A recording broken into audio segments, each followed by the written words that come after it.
मनोज जरांगेंच्या आंदोलनाची SIT चौकशी करण्याचे आदेश देण्यात आले। विधानसभेच्या अधिवेशनात मराठा आरक्षणाचा मुद्दा तापला।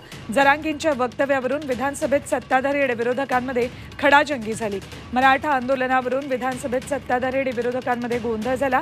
त्यानंतर विधानसभा अध्यक्षांनी जरांगेंच्या आंदोलनाची SIT मार्फत चौकशी करण्याचे आदेश दिले। ही अत्यंत गंभीर घटना आहे।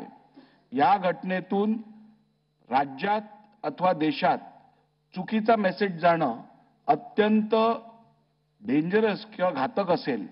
त्यामुळे या संपूर्ण विषयाचा गांभीर्य लक्षात घेता शासनाने या संदर्भातली सखोल चौकशी SIT मार्फत करावी। ज्याला भिवू नये त्याने कशाला भ्यायला पाहिजे? बिनधास्त करा आणि तुमचीही होऊ द्या, सगळ्या मंत्र्यांची सुद्धा होऊ द्या। अमृत नोनी आर्थो प्लस ये एक प्रूवन फॉर्मूला है। इसमें मौजूद नोनी फल के गुण और आयुर्वेदिक जड़ी बूटियां शरीर को जरूरी पोषक तत्व देने के साथ साथ हड्डियों और जोड़ों के घिसने, उनमें होने वाले सूजन और दर्द को रोकने में मदद करता है। दर्द मुक्त जीवन के लिए अमृत नोनी आर्थो प्लस। कोणी कोणी काय काय षडयंत्र असले तुमचीही होऊ द्या, अर्धवट करू नका। आणि जर माझं सगळं खरं निघलं तर SIT ला मात्र देवेंद्र फडणवीसला जेलला टाकावं लागेल।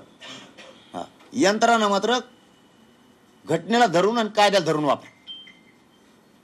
ती ईडी सारखे भेऊट दाखवून लोकांमध्ये टाकायसारखे नका टाकू। तुम्ही पक्षपातीपणाला लढा।